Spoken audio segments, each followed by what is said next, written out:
Hey everybody, Jeff Antoniuk here. Welcome to InBetween-isode number 2, talking about jazz and jazz playing.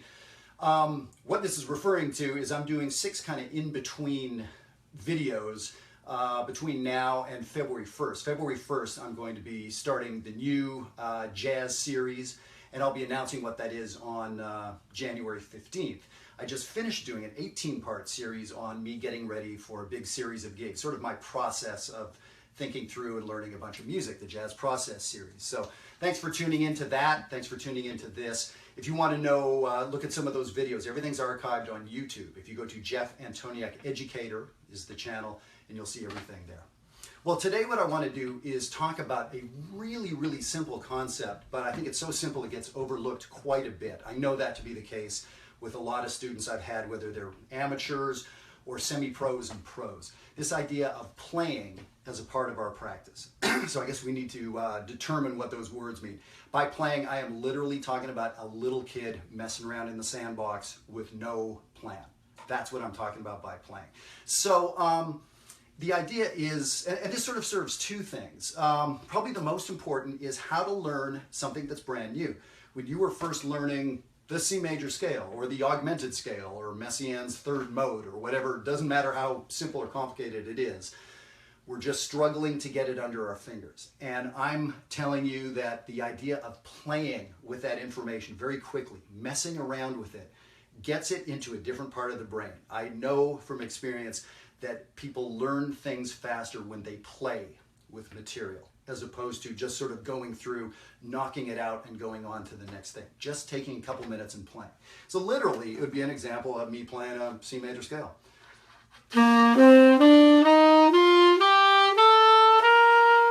So it's one thing, like the alphabet, to say A through Z. It's one thing to memorize that and the finger pattern and the note names and play it up and down and say we know it. Play it with a good tone, play it with good time. So what I'm saying is there is a lot deeper bit of knowledge to be gotten, especially for those of us improvising, to play around with that scale. Unstructured play, C major scale.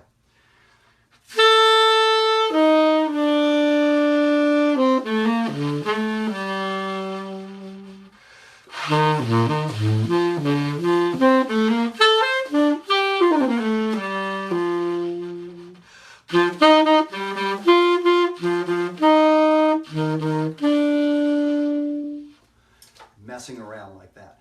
And you begin to find some amazing things you didn't know were in there. It's even for a professional playing the C major scale. Oh yeah, I forgot that major seventh between F and E. Oh yeah, I knew that intellectually. I wonder what I can do with that. You get the idea. All these horizons start opening up. It's pretty cool.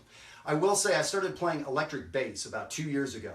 I've never played a string instrument. So I've always loved the bass. That's the main reason I started. Actually, that's the second reason I started playing it. The main reason is I wanted to challenge myself and try to learn something really brand new. And so to do that exercise with a B-flat concert scale on the bass, I know the scale just fine, but to improvise freely, I'm not there yet. So this is a great exercise for a pro that knows all this stuff in my head, but now to make music on our instrument at whatever level. You get the idea. It's that simple. Now, the other part, so that's part one. It's a great way to learn whatever you're practicing. Take it out of context and just play with the information. The second thing is I think we all value improvisers, jazz players, who have that in their playing, that there's a spontaneity. It's not just a bunch of licks. It's not just a bunch of patterns that we've heard before. There's this spontaneity. And man, how do we get there? How did they do that? This is one of the ways, I would say. I don't know for sure how Monk practiced that stuff or how he developed the way he plays. I've read the books, but playing around, it really sounds like he's a kid playing when he's doing that, right? So perhaps this sort of playing using the other side of our brain is a good way to do it. That's the main point for today. So now we can do this with scales. I did that with the C major scale. We can do it with whatever scale you want. A voicing, let's say, a collection of notes. So I'm going to play an F7 flat 5, F, A, B natural or C flat, E flat, F.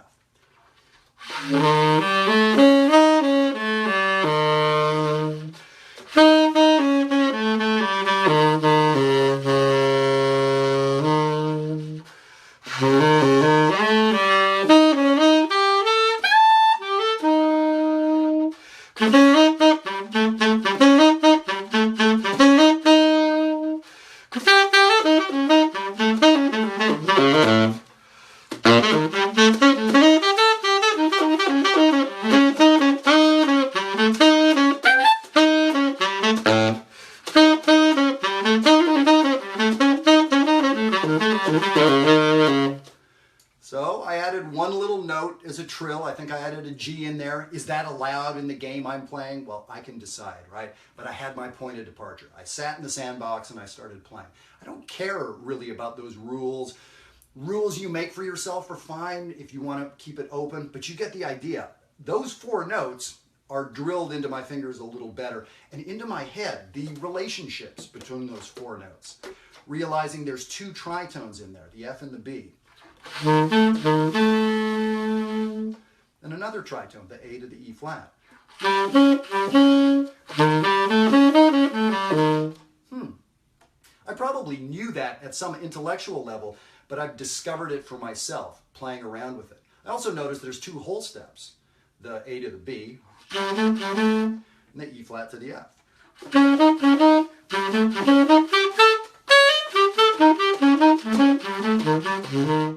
And so I'm getting all kinds of ideas of what to do with that information. Just playing that pattern around the circle of 4s, I wouldn't have gotten here. So you get the idea. This is so second nature to some of you, but I think you are a minority. Those folks that this is, well, of course you play around with this stuff. I've worked with so many players who this is news to them. Now, some of you may be saying, well, of course, yeah, what a great idea. Ask yourself, have you done this sort of thing this week, or this month, or this year? I think a lot of us, this is obvious, but maybe we haven't done it in a while. It's a really, really great exercise, so give it a try. And now, any instrument, right? A drummer could do this with paradiddles, taking that sticking and play with that now, not just on the snare drum, right? If you play a paradiddle on the snare drum and on the cymbal, you get this really cool groove. Most drummers have figured that out, right?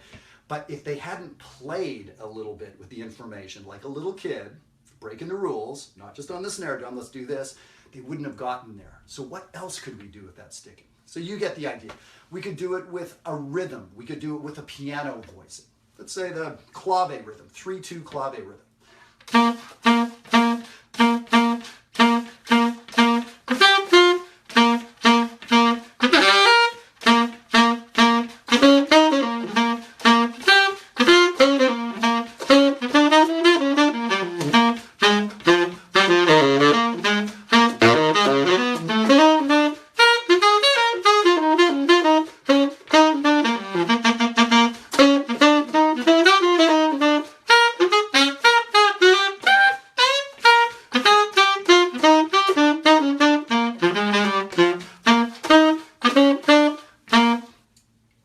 So I quickly, maybe too quickly, but for the purposes of demonstration, moved on to embellishing within, sort of the rhythmic language, but it still had the 3-2 clave.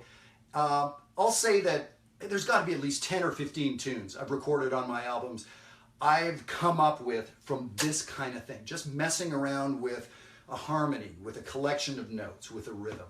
So it's really, really powerful. And again, it couldn't be simpler, but to me, I love that. I'll say that I am not a fan. I am an anti-fan of teaching the same lesson to a bunch of people. I think that's BS. I think that's not good teaching. There are things that everybody needs to learn, but every student is different. They learn differently at different pace. So any good teacher is not teaching canned lessons. I will say, to almost contradict myself, I love exercises like this that work as well for a beginner player learning a C major scale as for a grad student working on the most complicated harmony.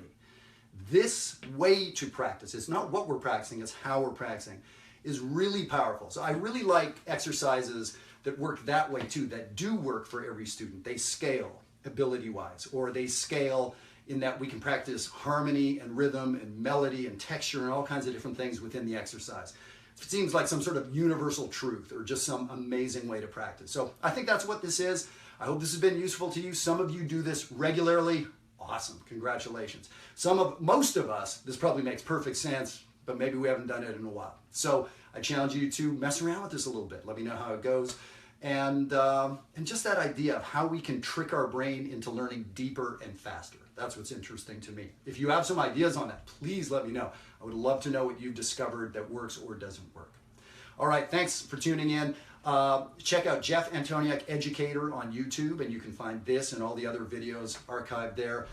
February 15th, the new series will start, and I appreciate your time. Thanks so much. Take care.